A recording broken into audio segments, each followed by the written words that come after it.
We're going to be talking about direct variation and different types of variation. First of all, let's just look at some terminology. A direct variation is described by this equation, well, y equals kx, where k is a non-zero constant, and we say y varies directly as x, or y is directly proportional to x, and where k is called the constant of variation. Okay, next, if you have a very direct variation but with powers, it's similar to this previous one. This is y equals kx. This is y equals k to x to the nth power. So basically this one is y varies directly as the nth power of x.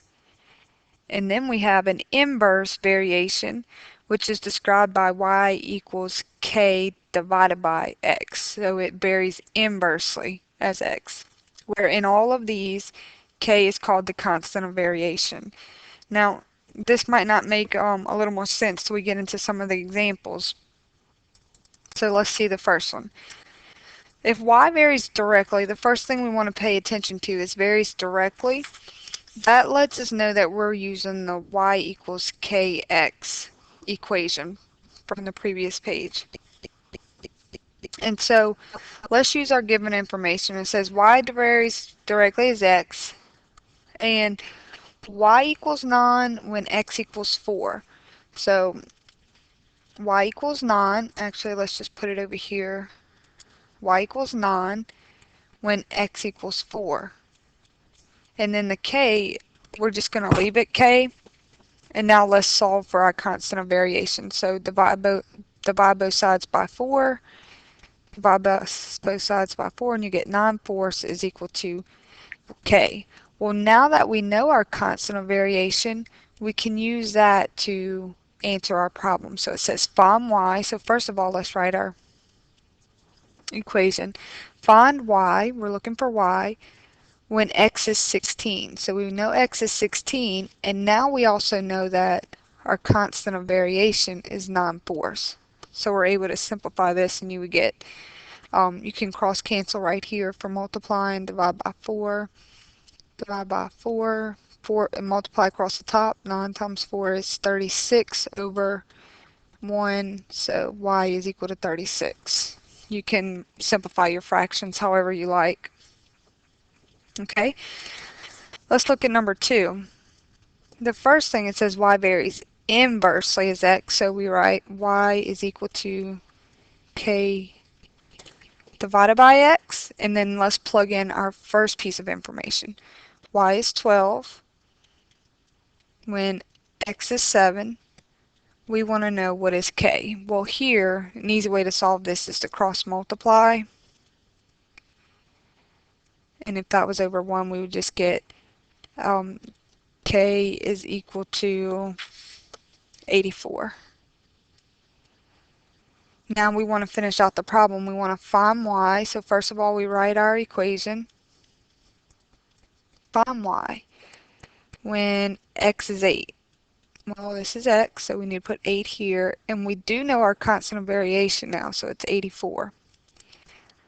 Looks like both of these can be divided by 4, so let's reduce.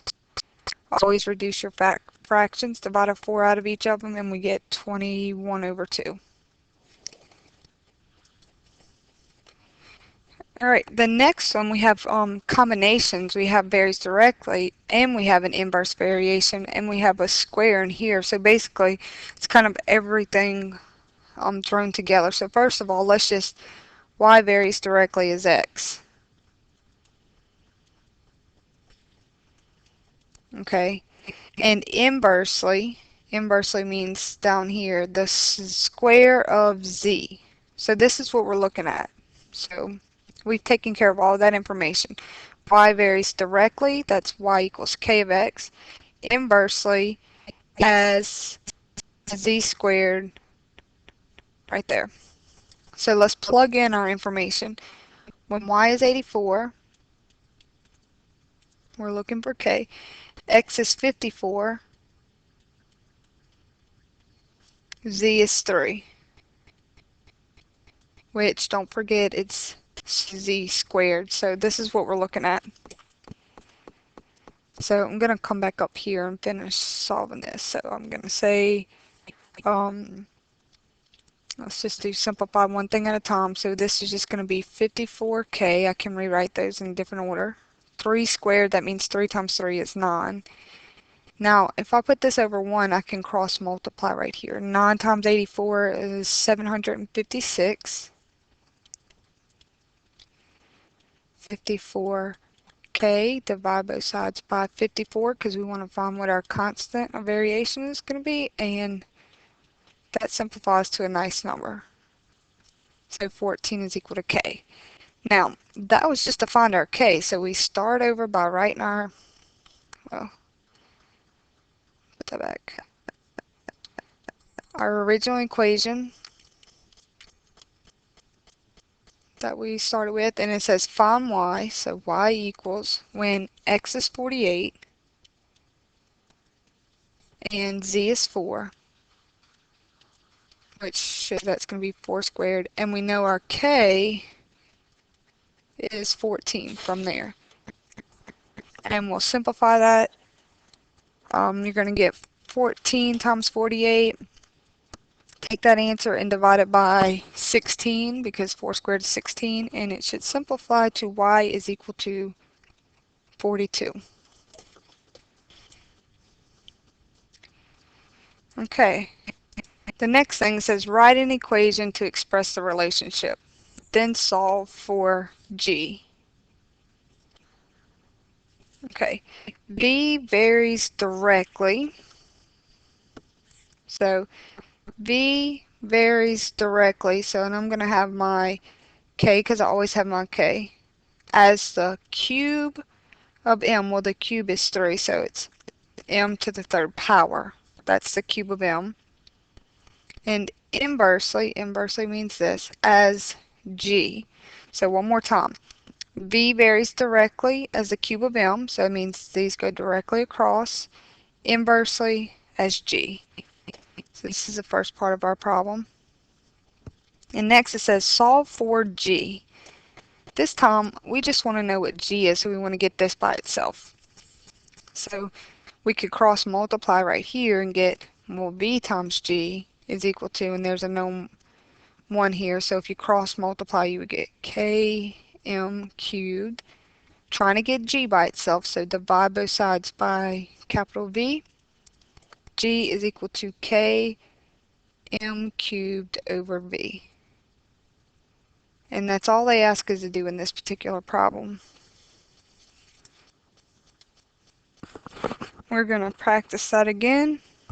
Write an equation that expresses the given relationship. Solve for y.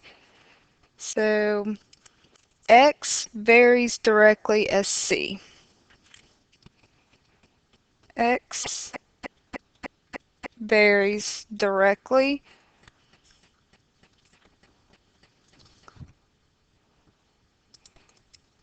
as c, and inversely as the difference, which just means subtraction, between y and m. So y minus m. Okay, so this is the first part of our problem, and it says next, solve for y. So if I have this given, and I want to solve for y, I'm going to cross multiply. So it's x times this entire thing in the bottom, which put it in parentheses, is equal to kc times, there's a known 1 here if you made that a fraction, so that would just be kc. Our goal is to get y by itself, so the first thing we got to do is distribute this out, and we would get x times y minus x times m is equal to kc. I want to get this term by itself, so I'm going to move this one to the other side.